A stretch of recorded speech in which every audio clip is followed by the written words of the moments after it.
et bienvenue dans Milkshaker, le podcast qui est dédié à l'allaitement. Milkshaker car en 2020, j'ai décidé qu'ici, on allait agiter les idées reçues qui font la vie dure aux mamans allaitantes. Je commence par me présenter, je suis Charlotte Bergerot-Palisco, je suis ostéopathe de formation. J'accompagne entre autres quotidiennement les mères dans leur allaitement en libérant avec mes petites mains les tensions de leur bébé qui ne téteraient pas tout à fait correctement. Je suis également formatrice en ostéopathie pédiatrique et sur le sujet spécifique des troubles de la succion des nourrissons et podcasteuse à mes heures pas si perdues. Enfin, je suis surtout la maman de 2 enfants, l'un allaité 1 année et l'autre est en train de téter au moment où j'enregistre cette intro. Ici, tu écouteras des témoignages autour de l'allaitement, des vécus tous différents mais essentiels à recueillir pour apprendre de l'expérience des autres, pour se repérer, s'identifier parfois, déculpabiliser aussi mais surtout assurer la transmission nécessaire pour normaliser et même banaliser ce qui devrait l'être, nourrir son bébé, bambin, si on le souhaite, comme on le souhaite, et le temps que la dyade, comme on l'appelle, mère-enfant, le désire. Et ce n'est pas tout, car si l'allaitement était facile, ça se saurait. Le manque de transmission d'informations n'épargnant personne, il me semblait essentiel que ce podcast s'adresse aussi aux professionnels entourant les mères durant cette période. C'est l'intérêt des épisodes experts que vous pourrez écouter régulièrement, que vous soyez parent ou soignant, pour vous orienter face aux difficultés rencontrées. On y traite toutes sortes de problématiques liées de près ou de loin à l'allaitement et plus encore. Un seul objectif ici, informer le plus largement possible. Et pour cela, j'ai besoin de vous. Dès qu'un épisode vous a plu, aidez-moi en le faisant voyager pour qu'il arrive dans chaque oreille qui peut en bénéficier. Via le bouche à oreille, sur les réseaux, ou encore en laissant des étoiles et commentaires sur votre plateforme d'écoute, vous n'imaginez pas à quel point c'est précieux, alors merci d'avance si vous prenez 1 minute pour faire vivre ce projet. Et maintenant, place à l'épisode. Alors, on reprend là où on en était resté la dernière fois, et en gros, on avait fait les 2 premiers mois de l'allaitement. Ensuite, ce que je vous ai pas dit sur cette première partie et qui a été un gros bonus, que ce soit pour l'allaitement ou que ce soit pour le postpartum de manière plus générale, c'est que vraiment j'ai eu un postpartum tellement préservé, même plus préservé que la première fois, malgré le fait qu'il y ait déjà un enfant avant, pour différentes raisons. La première, c'est que le papa a été beaucoup plus présent. Alors, il n'a pas pris de congé paternité en tant que tel. Mon conjoint est à son compte et après une année difficile dans le bâtiment, comme pour beaucoup de monde d'ailleurs l'année dernière, de manière générale, il a une super mission qui a commencé tout fin août et qui n'était pas reportable en fait, où il pouvait pas s'arrêter 1 mois et prendre un congé paternité comme il aurait aimé certainement le prendre. Donc il s'est arrêté quelques jours et il est beaucoup plus présent dans cette période-là que dans une autre. Mais il n'a pas pris de congé paternité en tant que tel. Bouh, pas bien, mais c'est comme ça. Et là, c'était vraiment pas possible, il fallait prendre cette mission, c'était vraiment obligatoire. Mais cette mission, même si sur le papier, là, comme ça, elle a l'air casse-pied, et ben en fait, elle l'est pas du tout. Parce que là où d'habitude, il a des horaires qui sont costauds, où il part très tôt le matin, pour ne pas être dans les bouchons, pour être à l'autre bout de la région parisienne sur des chantiers, pour faire des réunions de chantier du matin, etc. Eh bien, cette fois-ci, cette mission se déroule sur des horaires de bureau. Je crois que je l'ai déjà dit d'ailleurs dans l'épisode, ou alors il sortira après, j'en sais rien, sur allaiter avec un aîné. Il est sur des horaires de bureau, ce qui fait que le matin, en fait, il est là, il travaille de 9h à 18h, 4 jours par semaine dans Paris, plus le dernier jour pour sa boîte. Et travailler sur des horaires comme ça, sachant qu'on a déjà le premier et que l'enjeu pour moi du deuxième postpartum, c'est de gérer le premier enfant en plus, parce que on se demande comment on était débordé avec un seul au moment du deuxième. Et s'il est à 9h dans Paris et pas très loin dans Paris, et ben en fait, tous les matins, c'est lui qui a levé le grand de 5 ans, qui va à l'école en grande section, lui a fait prendre son petit déjeuner, machin, les dents, enfin bref, tout le rituel du matin, et qui l'a emmené à l'école, déposé à l'école avant de partir au travail. Et ça veut dire quoi pour moi ? Ça veut dire que tous les matins, quasi sans exception, je compte sur les doigts d'une main entre septembre et maintenant. On est 1er mars là quand je vous enregistre ça.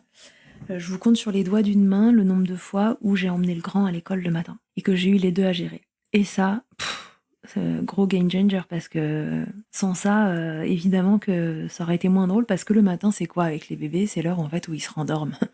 C'est l'heure où ils se rendorment et que vous pouvez finir un peu, enfin eux ils finissent leur nuit, vous rattrapez des heures que vous n'avez pas, pendant lesquelles vous avez fait les tétés, les couches, les pipis, le truc qui déborde sur le pyjama, etc. Donc honnêtement, sur toute cette période-là, c'était un peu, toi tu gères le grand et moi je gère la petite, je l'allaite, donc de toute façon, ne viens pas te lever, pour changer des couches ou je sais pas quoi. Moi je gère, je me rendors très vite après et encore une fois, j'avais un bébé qui allait plutôt bien donc c'était cool. Mais donc ça fait que tous les matins, grossièrement, je pouvais me rendormir avec elle et je pense qu'il y a eu beaucoup de matins où ils ne nous ont même pas vus nous lever et qu'à 8h30, on était encore au lit, avec la petite. Nuit pourrie ou pas, en tout cas à cette heure-là, elle dormait encore. Et donc ça, c'était génial. Vous cumulez à ça le fait qu'on a toujours gardé dans les parages avec nous la nounou du grand de quand il était petit et qu'elle lui a toujours fait les sorties d'école depuis en garde partagée et que là depuis quelques mois elle n'a plus que nous comme famille pour l'instant et donc en fait j'avais donc le papa le matin, la nounou qui allait me chercher le grand à l'école à 16h30 et qui voilà se balade avec lui, ils vont au parc, ils retrouvent les potes, les autres nounous et tout. Et donc, du coup, il rentrait à la maison à 18h. Ouais, il rentrait à la maison à 18h, voilà. Et son heure de départ à la nounou, c'est 18h30. Et de 18h à 18h30, elle me le lavait. Alors là, franchement, je vais vous dire honnêtement, mais que rêver de mieux, puisqu'après 18h30, mon mec, il finit à 18h dans Paris. À 18h45, il était à la maison. Donc, en tout et pour tout, sur la journée, j'avais un quart d'heure où j'avais les deux. Et bah, franchement, quel kiff, parce que j'ai pu avoir un postpartum tout doux grâce à ça. Vraiment tout doux, avec un bébé qui va plutôt bien, moi qui vais bien, qui suis pas abîmée physiquement. Donc, franchement, et puis rappelez-vous, hein, mon moral va beaucoup mieux aussi. Mon moral, les décharges d'ocytocine toute la journée, et ma foi, moi je suis au top de ma vie à ce moment-là. Ça fait des années que j'ai pas été aussi peu fatiguée que là, alors que pourtant je passe pas des bonnes nuits, hein. Je me réveille plusieurs fois, comme toutes les mamans allaitantes. Il y a des nuits où c'est plus compliqué, il y a des nuits où vous restez 1h30 debout parce que je vous dis le temps d'allaiter, de changer une couche. Vous mettez la couche sous les fesses, elle fait pipi, le pipi déborde sur le pyjama, faut changer tout le pyjama, vous lui redonnez à téter parce qu'entre temps il s'est passé une demi-heure, vous dites bon est-ce qu'elle a eu assez, vous lui redonnez, elle refait caca. Enfin bref, franchement, il y a des moments où vous vous dites, mais est-ce qu'à un moment je vais me recoucher cette nuit? Mais oui, on se recouche toujours à un moment. Et ça ne dure pas éternellement, qu'il soit en mode canard à faire un repas qui entre, un qui sort et des cacas tout le temps. Donc, je me reposais aussi un peu avec elle la journée, j'avais du monde qui passait me voir, j'ai eu vraiment pas mal de visites et à la fois, les gens ont vachement respecté le jeu du postpartum. J'ai quasiment personne qui est venu sans venir avec leur repas ou enfin en tout cas le bout de nourriture correspondant au moment de la journée auquel ils venaient. J'ai des anciennes collègues qui sont venues avec leur tablier, coucou Virginie si tu passes par là, leur tablier, leur top de nourriture qu'elles avaient déjà préparé, qu'elles ont posé sur ma table, réchauffé, etc. Enfin, je me souviens du repas de Virginie qui était l'hypnothérapeute qui travaillait au centre, qui aujourd'hui n'y est plus, mais qui a ramené un repas complet avec 2 desserts, etc. Enfin, il y avait de quoi manger pour un régiment. Il y a Edoula quand elles sont venues, Anne qui m'avait ramené à manger. Tout le monde a joué le jeu, ramené un petit truc, me déchargeait, etc. Et franchement, c'était trop bien. Donc les visites, c'était juste un moment de kiff, c'était pas le truc à faire en plus. À la limite, ce qui était le plus fatigant, c'était presque le week-end, plus que la semaine. Donc ça, voilà, c'était les 2 premiers mois et puis ça a duré un peu. Après les visites, elles s'estompent un peu et puis sur un deuxième, on vient quand même pas autant vous visiter que sur un premier, hein, clairement. Et arrivé vers les 2 mois, alors entre-temps, elle avait eu sa petite section de frein, etc. Contrairement à mon fils où on avait commencé les biberons assez tôt, pour elle, on a commencé les biberons que vers 2 mois. Je lui ai vraiment laissé un peu plus de temps. D'abord parce que j'étais là tout le temps, donc j'en ressentais pas le besoin.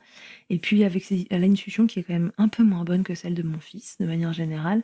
Et je m'étais dit, bon, je laisse passer un petit peu de temps et puis je vois. C'était pas évident tout de suite au début, mais elle s'en sortait. En gros, ce qu'il faut avec elle à ce moment-là, vers 2 mois, c'est que le lait soit bien chaud, parce que sinon elle refuse catégoriquement de le boire. Aujourd'hui, ça s'est vraiment amélioré. Et puis, il faut que je sois un peu dans les parages. Le biberon, il a pas été facile parce que j'étais pas là. Donc voilà, ça c'était un peu étrange au début. En parallèle de ça, dans cette période, au niveau digestif, elle reflue quand même pas mal. Un peu comme mon grand à l'époque, mais niveau douleur, elle a pas l'air d'être trop gênée, donc on a continué comme ça. Elle nous fait par contre au niveau digestif, enfin au niveau de j'en sais rien d'ailleurs, des 5 à 7 le matin, de 5h à 7h du mat. Mais ça a duré je pense, vraiment 2 mois cette histoire, mais on ne dormait plus après 5h du matin quoi. Donc le bruit, ça vous donne une sorte de mobilette qui démarre à côté de vous, enfin en fait qui démarre pas, qui se noie en permanence. Elle pousse comme ça, toute la nuit, tout le 5 à 7. Le 5 à 7, c'est un peu le moment où Bon voilà, il y a eu 2 réveils éventuellement avant, voire plus, je vous dis les couches à changer et tout, vous êtes claqués et elle, à 5 heures, au moment où vous vous remettez au lit, elle commence à faire la mobilette qui démarre. Oh là là, j'ai un vécu de ce truc-là, mais je n'en pouvais plus. Je comprenais pas et en fait, je pense elle poussait vraiment, au niveau digestif à cette heure-là, ce qui était pas le cas le reste du temps. Bon, tout ça avance, vous voyez, j'ai mis un 22 novembre, enfin, cet allaitement est quand même un long fleuve tranquille. À cette période-là, elle se réveille presque moins qu'aujourd'hui. Elle me fait un réveil par nuit. La journée, en gros, il y a l'espace qu'elle cet été de 3 heures, pas plus la journée, mais en même temps, comme elle se réveille pas beaucoup la nuit, je lui fais une petite tétée de plus, avant le dodo, le soir. Moi, ma lactation, elle s'est super bien régulée, beaucoup plus facilement que la première fois et ça m'a même fait bizarre de temps en temps parce que j'avais l'impression de manquer de lait en fin de journée. Vous savez, les seins, un peu mous et cetera. Moi, j'avais jamais connu, les tétés groupés du soir et ce genre de truc avec mon premier, puisque mes seins étaient tendus en permanence et je lui envoyais des flux de lait, monstrueux. Elle, on est tombé sur un allaitement vachement plus classique. La nuit, je peux l'allaiter allongée, c'est fini de me lever, d'avoir le recueil lait d'un côté, les langes, les trucs, les bidules. En fait, tout ça fait que je me repose quand même pas trop mal parce qu'à cette période-là, en dehors du 5 à 7, les nuits, elles sont pas si horribles que ça. Donc cette fatigue-là, comparée à celle de la grossesse, mais vraiment 1000 fois je prenais celle-là parce que voilà, c'est bien plus mon truc, que d'être enceinte et de faire la baleine sur mon canapé, à avoir envie de vomir et franchement, du coup, cette période-là, je la vis vraiment très bien et à la même période, je reçois, mon tire-lait Elvie, dont je vous ai fait un retour sur l'épisode sur les tire-laits portatifs, dans le 101. Et que vraiment quand je le reçois, je me dis: «Ce truc, c'est le feu, quoi. Tirer en faisant autre chose, c'est génial» et puis je vous ai dit après mon propos, il s'est un peu modéré parce que je trouve que c'est quand même pas, la même efficacité. Est-ce que c'est lié au fait qu'on le fasse autre chose justement entre-temps? Enfin bon bref, voilà. Si vous voulez plus d'infos, écoutez l'épisode 100, je vous ai fait mon retour. En tout cas, du coup, j'ai rendu, moi, l'eau de tire-lait à cette période-là parce que je me suis dit que je m'en servirais plus et puis j'y ai été tellement raccordée la première fois à ce Medela Symphony, pour drainer mes seins que franchement, là, c'est vraiment du bonheur de passer ces journées un peu plus au sec. Puis, en dehors de ça, de l'allaitement en lui-même, Roma, elle grandit bien, elle a quelques soucis digestifs, mais comme elle était pas vraiment étanche côté succion, je me doute que c'est ça et puis je l'aide à faire ses rots et puis voilà, on avance, tranquillement sur ces sujets-là. Il y a rien de dramatique. Il y a évidemment des moments plus compliqués que d'autres, comme tout postpartum, comme tout bébé, qui a des jours off, enfin des jours on et des jours off. Mais bon, moi, dans cette période, je me sens quand même, tellement mieux que ce que je me sentais enceinte, bah, quand une dépression, ça s'arrête du jour au lendemain, ça vous fait un gap vraiment, vraiment important. Et malgré le fait que l'automne n'ait pas été facile, que j'ai eu l'annonce du décès de quelqu'un que j'aimais beaucoup, et cetera, on a un peu traîné dans les enterrements d'ailleurs avec elle, toute petite, c'était pas forcément très drôle. Mais malgré tout, c'est une période pour moi où le vécu, il est complètement positif, j'arrive à bien connecter avec elle. Et je sais que c'est pas le cas, facilement et que moi je suis un peu inversée sur ce dossier-là. C'est-à-dire que normalement la grossesse, c'est quand même plus souvent le moment qu'on apprécie et le postpartum le truc, où c'est la galère. Bon, moi je suis inversée là-dessus et puis quand je reçois vos témoignages quand même par message qui m'avaient écoutée pour la grossesse et pour l'accouchement, je me dis que, en effet je le savais mais je suis loin d'être la seule. La grossesse, c'est quand même pas un moment de grâce, pour, tant que ça d'entre nous et heureusement que pour moi le postpartum c'est cool parce que franchement, si je me tapais une dépression du postpartum en plus, je sais pas, si je sortirais la tête de l'eau à un moment ou un autre. Donc voilà, on en est là, on est fin novembre, Roma va très bien et cetera et je sais plus, ce que je fais, ce jour-là, mais en tout cas le 25 novembre, je m'étais noté première sortie, seule avec les copines. Je sais plus ce que j'ai fait exactement, vous voyez? Par contre, mon cerveau, ça, c'est un truc, qui revient pas, tout à fait en entier. En tout cas, première sortie seule avec les copines, je suis sans bébé, je l'ai laissé à papa avec des biberons mais en fait, je l'ai nourri avant de partir et en fait, il en a pas, vraiment besoin et puis, je me disais: «Elle est un peu dure en affaires quand même quand je suis pas dans les parages». Disons que s'il y a un truc qui a été compliqué avec Roma dans les démarrages, c'était bien ça. C'était qu'elle avait pris l'habitude que je la nourrisse, que je l'endorme, pas nécessairement au sein, mais que ce soit moi qui l'endorme et on a eu toute une phase où elle ne voulait pas que quelqu'un d'autre, que moi l'endorme, voire même parfois la prenne dans les bras, quoi. Elle était sympa si vraiment j'étais juste à côté et ça a été un petit facteur de stress au moment de ma reprise parce que je me suis dit: «Mais comment, on va s'en sortir?» Avec la nounou, elle était mais rude, elle voulait pas aller dans ses bras et cetera. Avec son père le soir, s'il essayait de lui faire faire son dodo, Mais elle lui hurlait dessus dans des dimensions, c'était pas respectueux, quoi.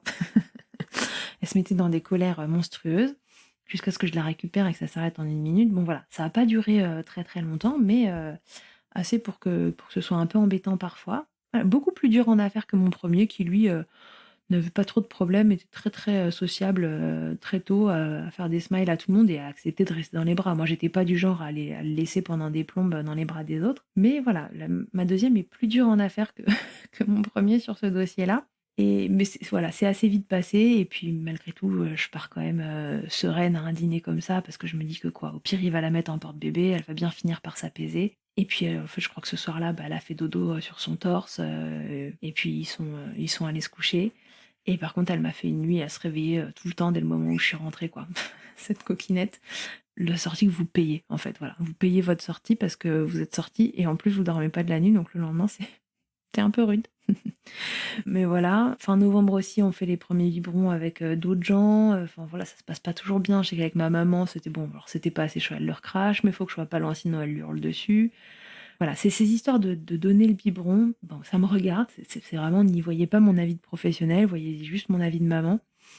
J'ai jamais vraiment compris l'histoire de maman doit pas être là pour les premiers biberons et ça doit être quelqu'un d'autre, maman qui s'absente et cetera. C'est souvent ce qui est préconisé.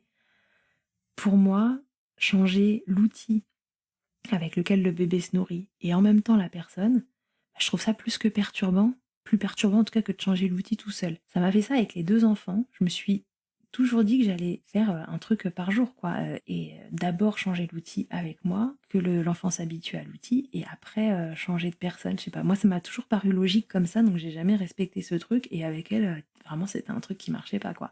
Je pouvais, la mettre dans les bras de ma mère, elle était en train d'hurler, je la récupère, tac, boum, un biberon, elle le boit en me regardant et elle est pas du tout en train de me chercher le sein. Ce sera mon conseil de la fin novembre, c'est, si ça marche pas avec quelqu'un d'autre, bah, franchement, gérez ça vous-même. Alors ça fait un truc de plus qu'il faut gérer toute seule, mais en même temps, si ça prend 2 secondes, là où de l'autre côté, ça prend 3 semaines et que c'est dans les hurlements, j'ai envie de dire, voilà, moi je suis pas du genre à faire du forcing sur les trucs comme ça avec les enfants. Et chez nous, ce qui a toujours marché, c'est que ce soit moi qui le fasse d'abord et qu'après je délègue, le truc une fois que le bébé s'est habitué au nouvel outil qu'est le biberon.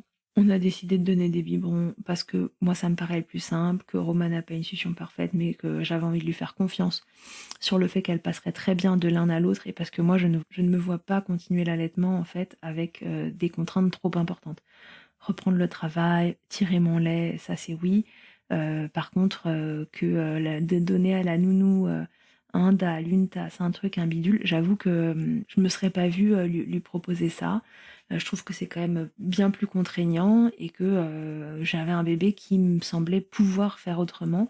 Donc du coup, je me suis jamais trop posé la question. C'était pour moi le biberon qui allait être utilisé, bien donné, avec bébé bien assis pour que ce soit elle qui bosse et pas le biberon qui lui coule tout seul dans la bouche. Mais j'ai jamais trop envisagé les autres outils, donc j'ai pas de retour d'expérience personnel à vous faire là-dessus. Je sais qu'il y a plein de mamans qui le font et grand bien leur fasse parce que si ça peut, éviter, de perturber leur allaitement, tant mieux. Mais chez moi, c'est pas comme ça que ça s'est passé. Et puis fin novembre, la nounou, je le sais, va partir, mi, décembre pendant 1 mois dans le pays dont elle est originaire et donc je décide, du coup, que je vais proposer à la nounou de venir la garder un petit peu en journée pour que moi je puisse, me remettre gentiment la tête, un peu dans le boulot parce que ça fait presque 1 an, que je me suis arrêtée et que je commence à ressentir le besoin, même si j'ai vraiment du mal à me séparer d'elle. Ça a pas été facile les premières fois de la laisser. J'avais vraiment envie de rester scotchée à elle, pendant longtemps, mais en même temps, mon cerveau commençait à me dire, «Charlotte, là, tu commences à avoir besoin d'autre chose, donc prends des petits moments comme ça, ne serait-ce que juste pour brainstormer, sur ce que tu as envie de faire à la rentrée» et en fait, ça me faisait du bien. Donc voilà, franchement, elle a pas été très, très douce avec elle, hein. Oh là là, voilà. Je vous raconterai ça, je pense, dans un autre épisode, mais c'était pas facile et puis en plus, j'étais quand même à la maison parce que je bosse, dans une pièce de la maison et je pense qu'elle sentait que j'étais là et que jusqu'à ce que je parte vraiment travailler, finalement, c'était pas simple pour elle de voilà, de me sentir dans le coin et en même temps que je sois pas en train de m'occuper d'elle et que ce soit quelqu'un d'autre. Donc voilà, on arrive là, on est début décembre et au global, tout rouge, voilà, ce postpartum continue d'avancer. Moi, je profite d'elle, je sais que voilà, cette histoire de grossesse et de postpartum, immédiat là, avant la reprise du travail, en fait, touche doucement à sa fin. Il y a les vacances de décembre après qui vont arriver. Donc je profite d'elle et puis c'est tout et puis on a quelques galères, je vous dis, à la mettre dans les bras de ci, de là, des gens, mais c'est pas un gros sujet au quotidien, donc on continue d'avancer comme ça et puis je vous raconte, le mois de décembre, une prochaine fois. Allez, salut.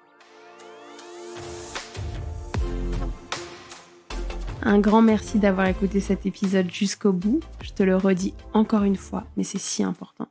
Si tu as aimé cet épisode, n'hésite surtout pas à le partager, à mettre une note ou des étoiles sur les plateformes d'écoute pour m'aider à le faire connaître.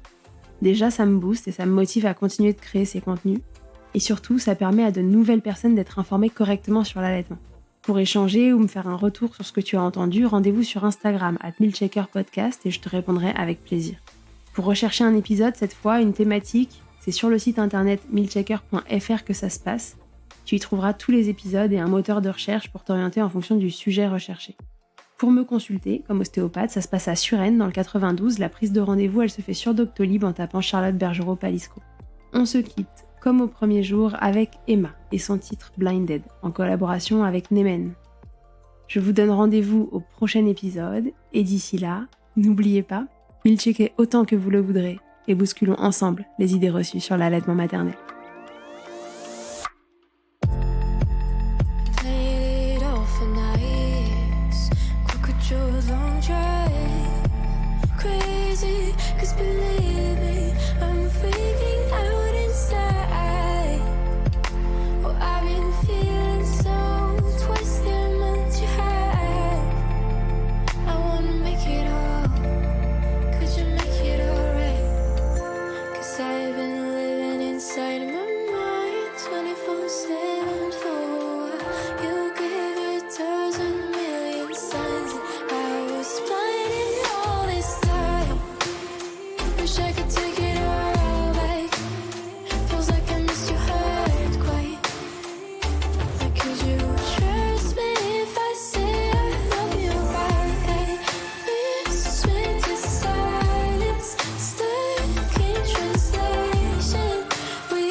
Spending last week struggling for my first to fight. Broken dreams weighing me down.